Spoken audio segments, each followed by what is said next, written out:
Meus irmãos em Cristo, a paz do Senhor Jesus, aqui o pastor Paulo Martins, no canal Vi Pela Palavra. Se é a primeira vez que você está aqui, clica aí embaixo, se inscreve aqui no nosso canal.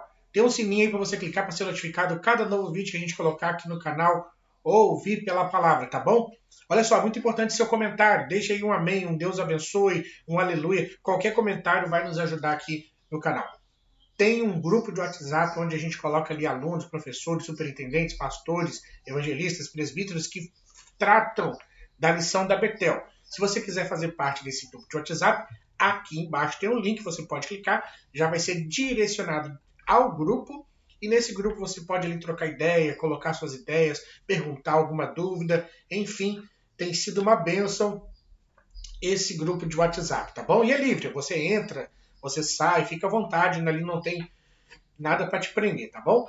Essa é a nossa proposta. E nós estamos aí para falar hoje da lição de número 5, falando sobre os membros da família de Deus. E como eu estou fazendo, se você não viu ainda os nossos vídeos, vê da lição 1, da lição 2, da lição 3 e da lição 4, a gente está sempre fazendo uma proposição de uma aula dinâmica para você.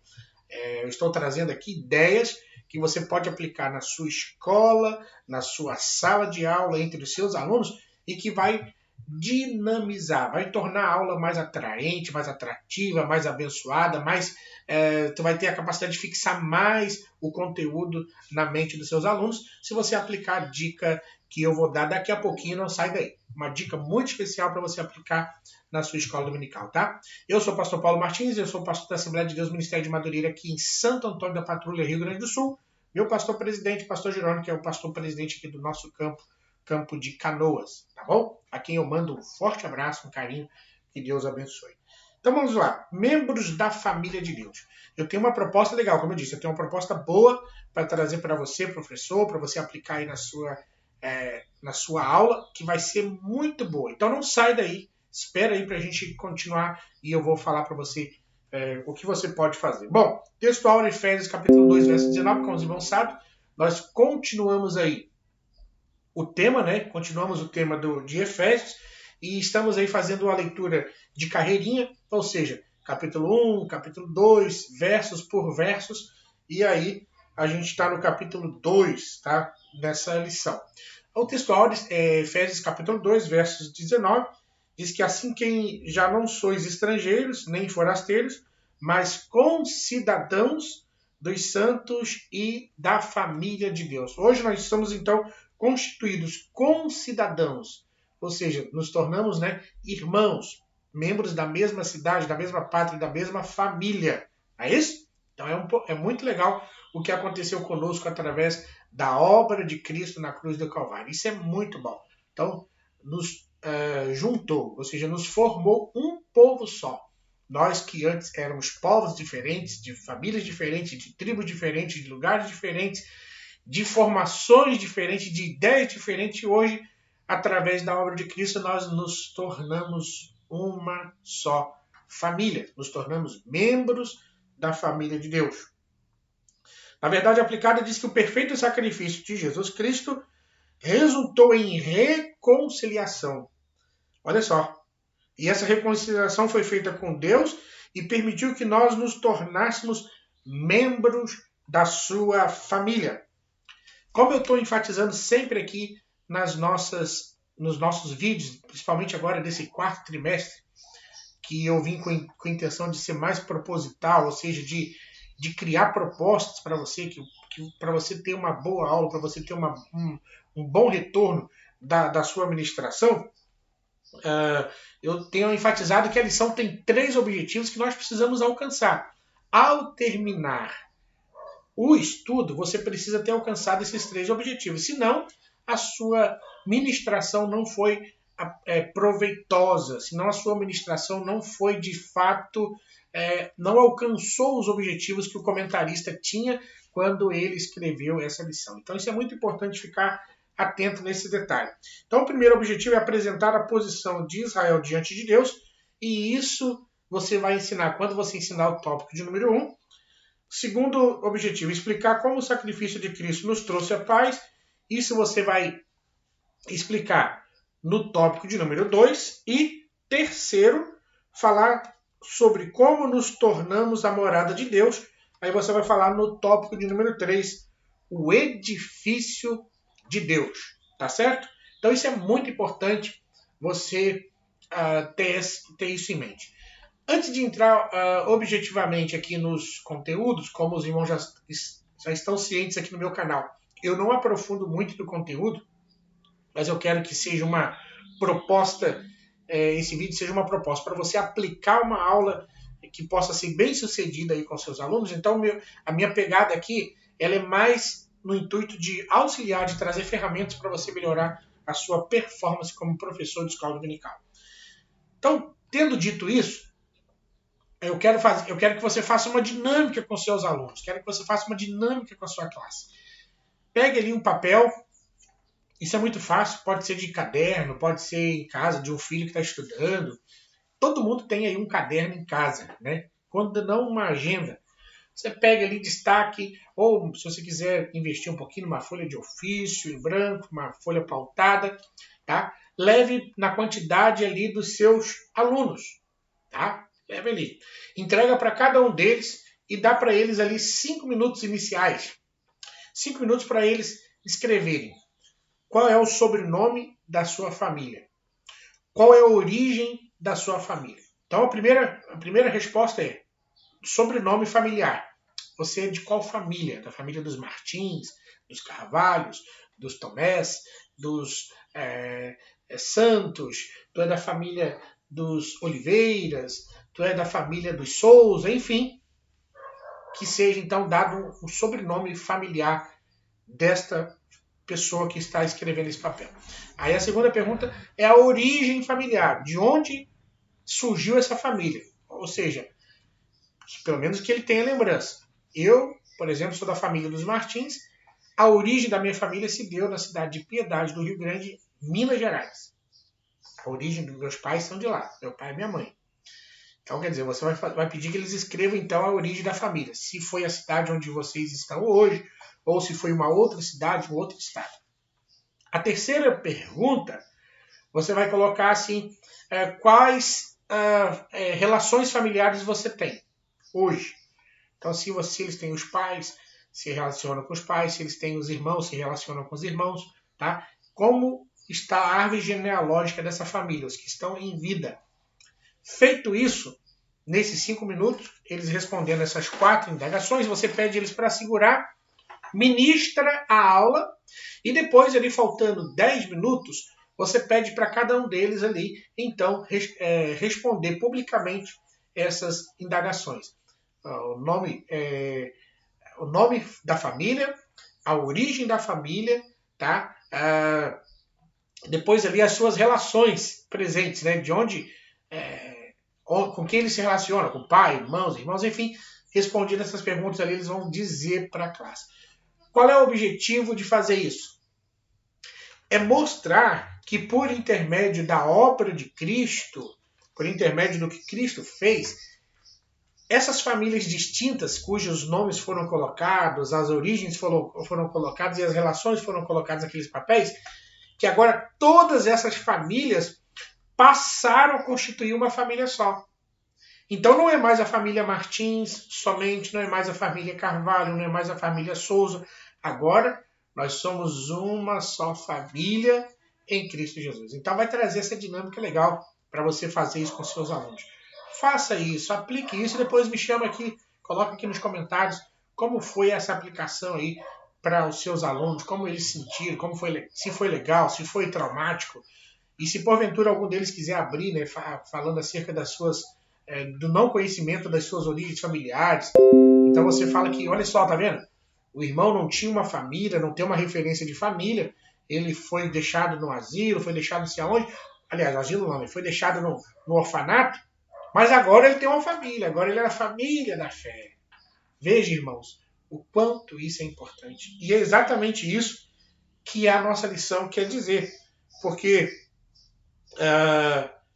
nós somos hoje um povo especial para Deus. Nós somos a família de Deus.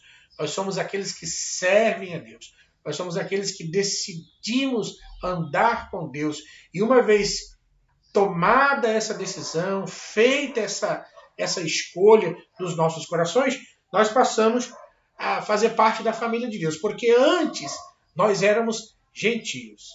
E a Bíblia fala que os gentios eram as pessoas, os povos que estavam aquém, que estavam, vamos dizer assim, de certa forma, deixados de lado do plano original de Deus de salvação.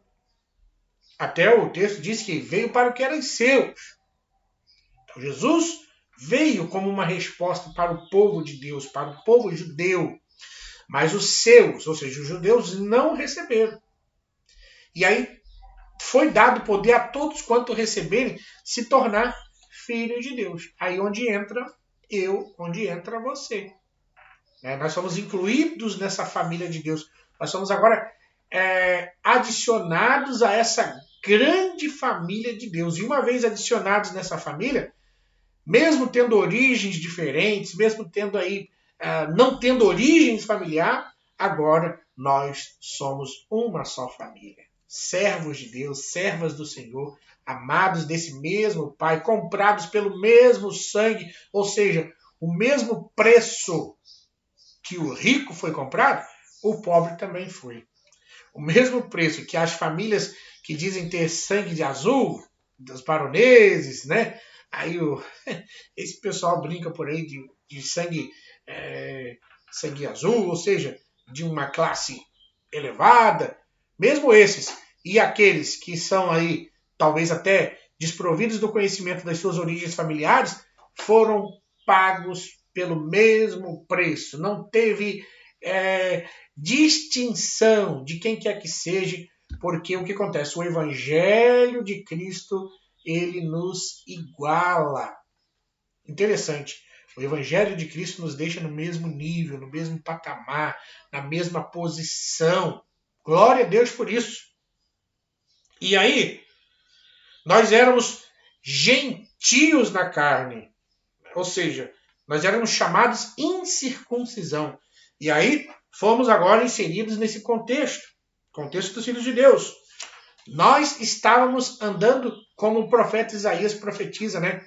Que nós andávamos como ovelhas sem pastor. Cada um de nós se desviando pelo seu próprio caminho. Cada um de nós fazendo a sua própria escolha, traçando o seu próprio caminho. Mas o Senhor nos deu uma direção, o Senhor nos deu rumo, nos deu uma direção, nos colocou incluídos no seu plano e hoje então somos do Senhor. Foi dada a nós a esperança, né? E os judeus estavam aguardando o Messias naquele tempo, né? Como sendo alguém que viesse para restaurar o templo, para implantar um reino, mas nós temos a certeza de que fomos incluídos pelo Senhor nessa grande família. Nós não tínhamos esperança, né? Não tinha esperança para nós, mas Jesus se tornou nossa esperança. E aí, nós éramos estranhos, ou seja, a gente não estava incluído na aliança, a gente não estava incluso no projeto de Deus. Nós não estávamos fazendo parte primordialmente desse projeto. Então nós éramos gentios, nós éramos estranhos, estrangeiros a essa aliança e essa promessa de Deus. Mas nós fomos alcançados. Aleluia. E aí, o segundo ponto da lição, que vai responder aí ao segundo objetivo, vai falar sobre a unidade do corpo de Cristo. Então, os nossos pecados fizeram separação entre nós e Deus. Nós estávamos distantes do Senhor, nós estávamos distantes da presença de Deus, nós estávamos distantes dos projetos, daquilo que Deus pensava para o seu povo, para a sua igreja, como um plano específico, como algo a ser tratado e direcionado. Nós não estávamos perto disso. Mas aí vem Cristo, através do seu plano, e nos traz próximos de si. Nos convida para esse local geográfico que se chama perto de Deus. Nós somos trazidos para o coração de Deus. Nós somos colocados agora em contato direto com Deus. porque o pecado fazia separação, uma vez que os nossos pecados foram perdoados, então a parede de separação que nos dividia, que nos colocava cada um no seu canto, foi quebrada, e hoje então nós temos aí o livre acesso, nós podemos acessar livremente a esse Deus maravilhoso que cuida de nós e que está conosco. Então nós estávamos longe, agora nos chegamos. Nós estávamos sem reconciliação, né? Então, quando Cristo faz o seu anúncio de boas novas, ele trouxe paz de Deus ao coração do homem, coração perturbado, um coração contristado. E essa paz que excede todo entendimento, como Paulo falou em Filipenses capítulo 4, verso 7. A paz de Deus, que excede todo entendimento humano. Então, não é uma paz que o mundo dá. Não é a paz que se encontra, que se compra, que se conquista aí no mundo. Mas é a paz que Cristo dá. E essa obra de Cristo na cruz não apenas concedeu essa paz entre Deus e nós, mas também ela estabeleceu a paz entre os povos. Por quê? Porque agora os judeus e não judeus se tornaram um povo só em Cristo. Então não tem mais distinção de o Israel exclusivo de Deus, aquela nação, o povo hebreu exclusivo de Deus. Hoje todos somos um povo só, né? Fazemos parte desse mesmo plano, desse mesmo projeto, fomos incluídos por Deus nesse plano, então não há mais separação nem entre povos. Então fomos alcançados, fomos unidos num povo só. E aí nós éramos dois povos e nos tornamos um. Tinha o povo de Deus e os gentios. Mas hoje não tem mais gentios. É só o povo de Deus. Então, nós passamos a ter direito também, né, como filhos de Deus, a herança. A herança hoje também pertence a nós. Nós passamos a ser filhos de Deus, filhos do Senhor, passamos a ser filhos de Abraão e alcançamos também as promessas que foi feita a esse povo de Deus. E aí, no terceiro aspecto da lição, vai falar sobre o edifício de Deus, né? Nós não somos mais estrangeiros, Cristo nos tornou concidadãos do seu reino, e aí Paulo vai comparar a igreja de Deus como um grande edifício, que cada dia é edificado, que dia após dia é colocado ali uma pedra, é colocado ali um tijolo, é colocado ali uma parede, é colocado ali um ferro. Essa construção, ou seja, esse edifício ainda não terminou. Continua esse processo. E nós, então, estamos alicerçados e fazendo parte desse plano, desse edifício que é o povo de Deus, o edifício dos escolhidos de Deus. E aí, onde que está o fundamento? O fundamento está na palavra de Deus. O fundamento está naquilo que ensinou os apóstolos, né? E o fundamento está no Evangelho, né? Então, Cristo é a pedra angular, ou seja, é aquela pedra de esquina que foi colocada para fazer para dar o ângulo, para ser o ponto máximo, o ponto maior, para fazer a amarração final.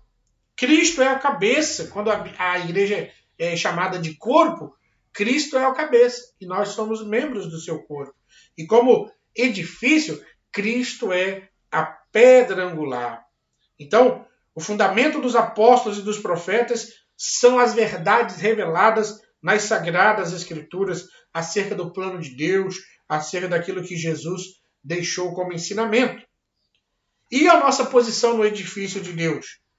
Para ilustrar a nossa posição, Paulo usa a figura de um edifício, ou seja, pensa a igreja como parte de um edifício e em cada cristão como uma pedra viva no serviço da igreja. Então eu sou uma pedra, você é outra pedra. E nós somos pedras vivas nos serviços da igreja, ou seja, nessa igreja de Deus. E isso, Paulo faz essa apresentação que a igreja é um edifício que cresce dia a dia, indicando assim uma construção progressiva e contínua. Né? E 3.3, como o edifício de Deus, a igreja também é morada de Deus em espírito. Então essa é a nossa posição em Deus. E essa posição é o quê? É Deus habitando em nós. Nós, gentios que estávamos totalmente fora de qualquer promessa, hoje nós recebemos a promessa de um Salvador, ou seja, de termos Cristo como nosso Senhor. E isso se dá no sentido em que nós abrimos o nosso coração, recebemos a Jesus, Jesus entra, faz em nós morada, transforma a nossa vida, lava o nosso interior, nos torna novas criaturas para o seu reino e para a sua glória. Então, que plano maravilhoso. Nós somos aí membros, todos somos membros da família de Deus e somos membros um dos outros, membros particulares. Então, que Deus em Cristo te abençoe. Tá? Que você aplique lá na sua escola dominical essa dica pedagógica que eu passei aqui. E que você tenha uma excelente aula, uma excelente classe. Que a classe fique aí cativa ao teu estudo, ao teu esforço. E o Senhor vai ser glorificado na vida de cada um daqueles que assim procede. Tá bom? Ó, beijo no seu coração, que Deus te abençoe. E querendo Deus, nós voltamos aqui para comentarmos a lição de número 6, por título A Revelação do Mistério chamado Igreja. Tá? Deus te abençoe. Compartilhe se você quiser o nosso vídeo para ajudar outras pessoas. Fique com Deus e até o nosso próximo vídeo, se Deus assim nos permitir. Pai do Senhor.